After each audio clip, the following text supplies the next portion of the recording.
Hello and welcome to Brewers Daily, part of the Fan Arch Podcast Network. This episode is brought to you by Kalshi. Use promo code FANARCHBASEBALL to get $10 when you trade 10.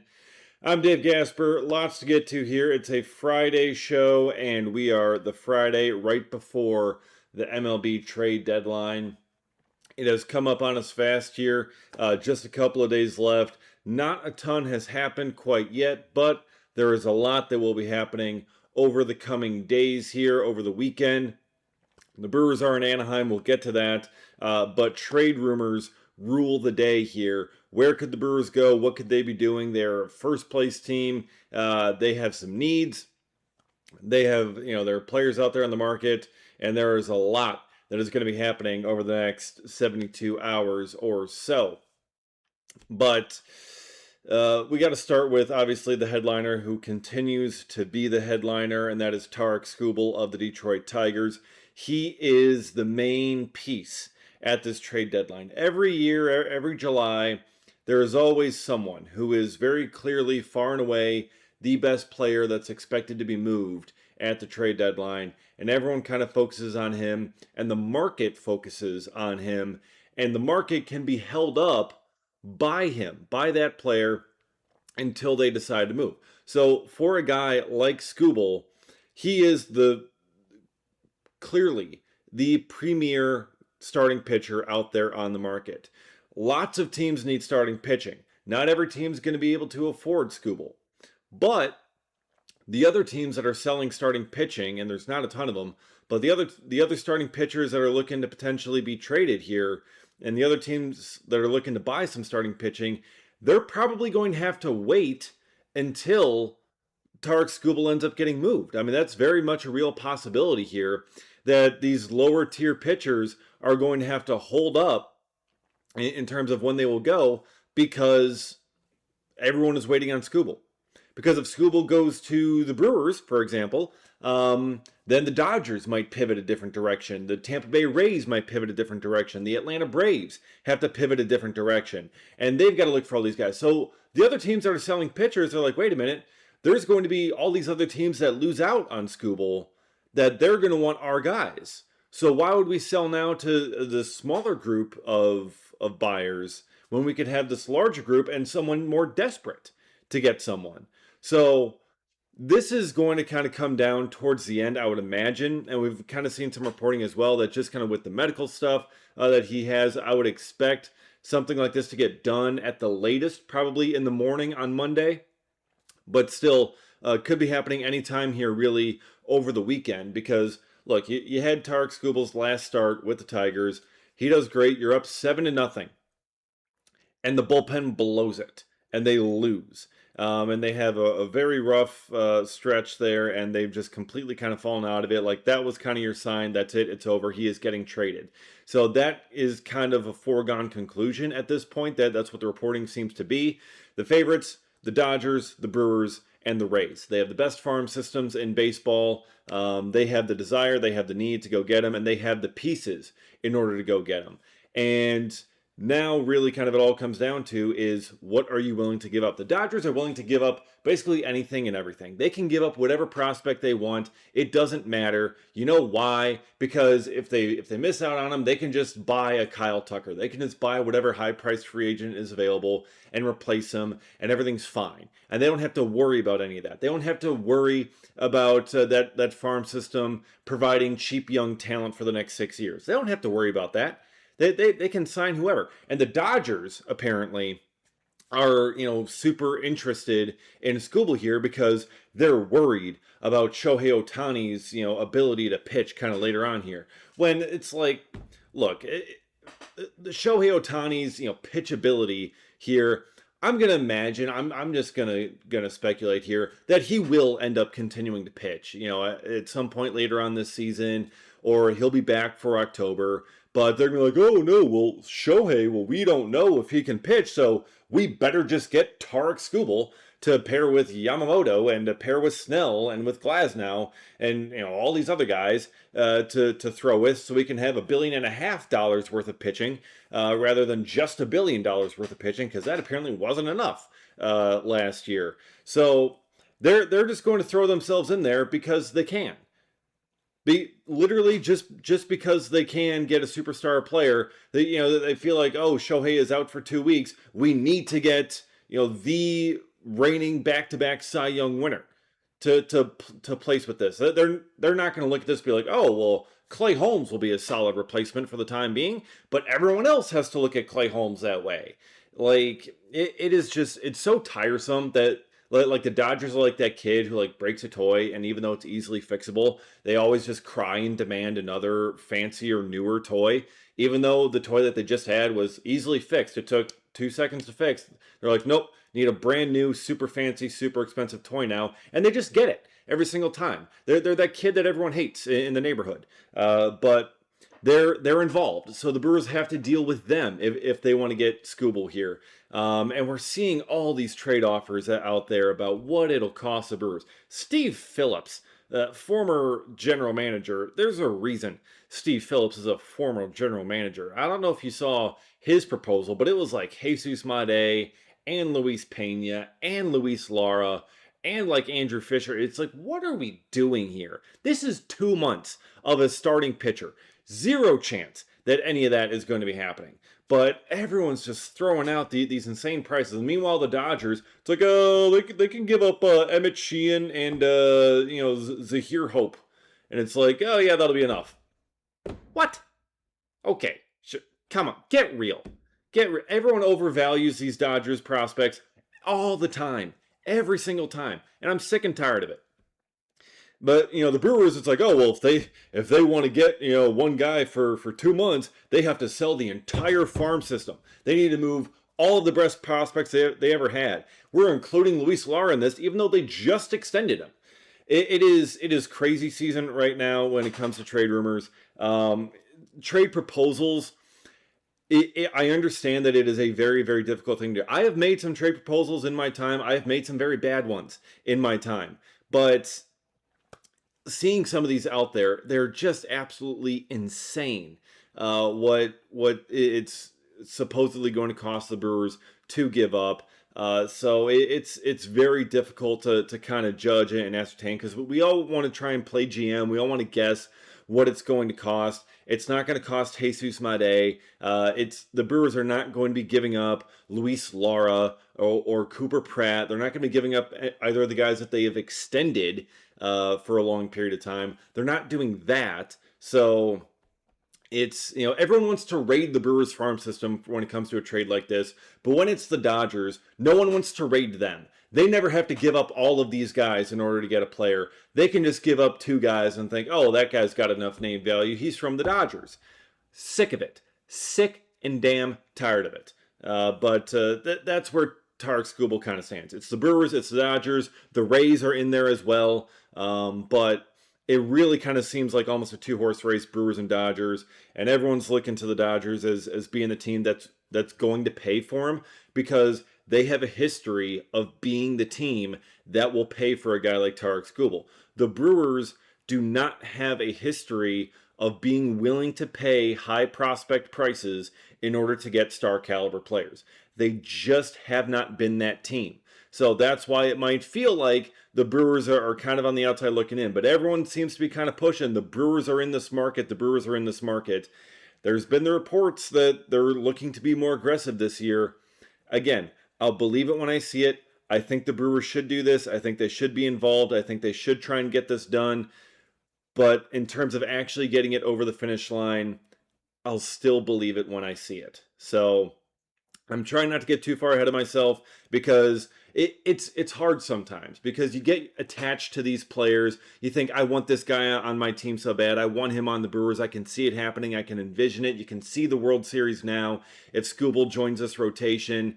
And it's just every single time it seems like it just ends up getting ripped away from you, and you just end up more disappointed. So I'm trying not to get ahead of myself like that.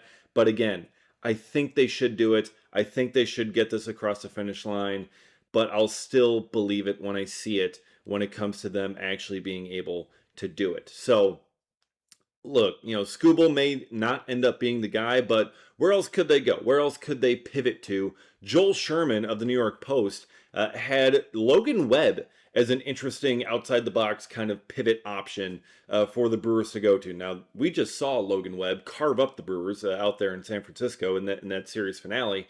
But he's still got a couple of years of team control. He is a true number one when he's on.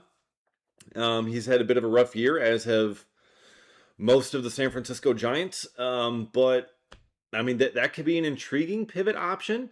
And especially with him being controllable for a little bit longer, I think that is something that might speak to the Brewers as well, because they don't like paying up for rentals. We know that. If they're going to give up prospects, they want it to be for someone who has multiple years of team control. So that is where Logan Webb could come into play. Now, he is kind of high priced for the next couple of years. I mean, it's $23 million for this year, $23 million for next year, $24 million for 2028. So you get 2.5 years, you get 3 pennant runs out of him, but you're paying the price for him. He signed that 5-year, $90 million deal. So it's going to be around market value there for Logan Webb. It's not going to be you're getting him for the years of arbitration. That would be a different cost entirely. Maybe the Giants pay some of that down. Who knows? But still, that is a possibility. That is a pivot option that Joel Sherman put out there. I think there's going to be a number of pivot options that we have to look at, because if you just get so dead set on Tarek Skubal, again, you may end up being disappointed there with what your options are and what the Brewers ultimately end up bringing in. But I mean, the possibility is still there until Skubal does get traded to the Dodgers or elsewhere. The Brewers still have a chance. They still could be involved. It is merely a matter of willingness to trade the young players necessary in order to land Skubal. They have the pieces to get it done. They have the pieces to outbid the Dodgers. It's just a matter of will they be willing to do it. So that's what's going to come down to over the next 72-ish hours here, heading into the deadline. And look, I mean, we've kind of talked about the trading chances for where Tarek Skubal could land, because you can trade that on Kalshi, where you can trade every single game and a whole bunch of other things as well. But the Brewers have themselves a game coming up here also. And look, we had this for the finale there against the Giants with Shane Drowan and the strikeouts prop. And Shane Drowan ended up getting pushed back. So that ended up not coming to fruition anyways, because he did not pitch that day. So it's like, okay, well, let's try again. Shane Drowan, and I think we're gonna go even more strikeouts this time. Shane Drowan, 7+ strikeouts in this game, currently trading at 37%. The Los Angeles Angels have struck out the second most times in all of baseball this season. Shane Drowan, 7+ strikeouts at 37%, feeling good. That means a $100 trade pays out $278 with a win. On Kalshi, you're trading against peers in a live market, meaning there's no house, and as the probability changes, you can buy in and out of your position. For a limited time, download the Kalshi app and use promo code FANARCHBASEBALL to get $10 when you trade 10, KALSHI, Kalshi, trade on anything. Okay, so look, if it's not going to be Tarek Skubal and Logan Webb, I'm not sure he's actually going to end up getting moved here, but if not, where else could the Brewers be going here? Who are some other potential trade targets that we could see popping in here over the next couple of days? So Mason Miller has kind of been another talked about, highly touted trade target as a reliever. The Padres have won a couple of games in a row now, so it seems like they're looking to buy. Joe Ryan of the Twins. Again, it seems like the Twins are looking to buy. They're not exactly looking to sell off, so that makes it a little bit more difficult. The Angels, what you have there, you got Reed Detmers, you got Jose Soriano. Those are some potential options. Guys who are a bit on the younger side. I mean, Reed Detmers is 26. So he's someone that I think maybe the Brewers could really, get their hands on and tinker with and turn into a really, really good pitcher. But the Angels are not known for their pitching development. So that is where, you get a talented guy like that into the hands of the Brewers and Chris Hook, and you could have something really special there. C.J. Abrams, if you want to look on the offensive side, he's been another highly touted Probably one of the better bats available potentially on the trade market this summer. 25 years old, having a fantastic season, but the Nationals are going to have a very high price tag on him, and I'm not necessarily sure the Brewers need him at the moment. Unless they wanted to put him at third base, because again, shortstop seems kind of taken care of. But CJ Abrams, again, putting that out there as a potential possibility. Elsewhere in the pitching market, Kevin Gausman, veteran, always been very healthy, so that's very good. Lots of postseason experience, but he also has the Brewers on his no trade list. So you would need to get his permission for that one. So that's another possibility. Luke Weaver, reliever there for the Mets, a potential option. Casey Mize, I've seen this one now too. The Detroit Tigers. Tarek Skubal is obviously the headliner there, but Casey Mize, 29 years old, first overall pick in 2018. He's someone who I think the Brewers could be really, really good with. He's going to be a free agent at the end of the year, but still, I think the Brewers could be a very solid spot for Casey Mize. He's got obviously prospect pedigree, throws strikes, and just a matter of figuring some things out when it comes to pitching development. So I think the Brewers could pivot there if Tarek Skubal ends up not being the guy, not being in the cards. Casey Mize could also be an impactful addition to the rotation, but he would also cost you far less in prospect capital. So Casey Mize is another one to keep an eye on there for the Brewers when it comes to the trade deadline here. Shane Bieber has kind of struggled there with the Toronto Blue Jays. And obviously he's had some really good years in his career, but he has struggled a little bit here. So maybe you could buy low in that opportunity. Freddie Peralta, again, listed as a candidate, but I don't think Peralta's coming back to the Brewers. I don't think the Mets can stomach the idea of trading him back to the Brewers, because it's going to be for pennies on the dollar for what they traded for to get him. And if they send him back to the Brewers and he ends up being really, really good, and you get half the price that you paid for him, it's not going to be a good look for David Stearns, especially considering that the Brewers are his former team. So that I think is just out the window in terms of a possibility there. The Nationals have talked about Foster Griffin. Again, not a super sexy sounding option for the Brewers to pivot if you're going from Tarek Skubal to Foster Griffin, but he's been really good for the Nationals. So that might be a potential possibilities there. Clay Holmes has been talked about quite a bit, even though he's recovering from an injury. Antonio Senzatella, I think, could make some sense as a bullpen addition. Get him out of Colorado, and I think the Brewers could really kind of work some magic with him. So those are some other possibilities that I think the Brewers could be looking at here that could make some sense. But obviously, the big fish, Tarek Skubal. Michael Wacha, Seth Lugo of the Royals, maybe those two could make some sense as well. The Royals kind of out of it. So there are some opportunities, but few that could be quite nearly as impactful as the two-time reigning American League Cy Young winner in Tarek Skubal. So there are other pivot options. Those are just kind of some of the names to potentially look at and keep in mind here as the trade deadline is coming up on Monday. All right, lastly here, I want to get to some actual Brewers players on the current roster. Kyle Harrison made his rehab start with the Wisconsin Timber Rattlers, and he looked very good in his rehab start. 5 2/3 innings, struck out 5, did not allow a run. And so now I believe this is going to be his only rehab start, making it for the Timber Rattlers on Thursday night. I believe that's going to be the only one, and then he's going to rejoin the big league club and rejoin the rotation. And so you could view that like a deadline addition if you wanted to, but I think Brewers fans are kind of tired of hearing about an injured player coming back and viewing it as a deadline addition. I don't think that's going to do it quite well enough, because you need the deadline addition to the addition here. Like it is about building a big three with Mizrowski and Harrison and someone else.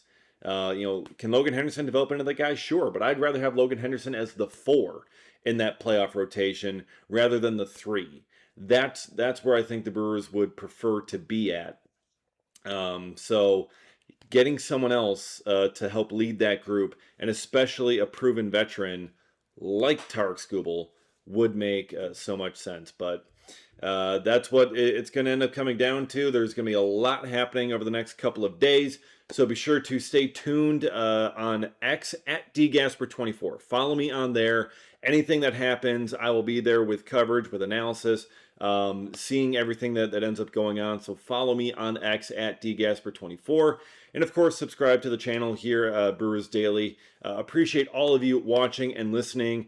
Stay tuned as the trade deadline draws near. Lots are going to be happening, and we'll be covering it all here. So appreciate all of you watching and listening, and we'll see you again next time for another episode of Brewers Daily.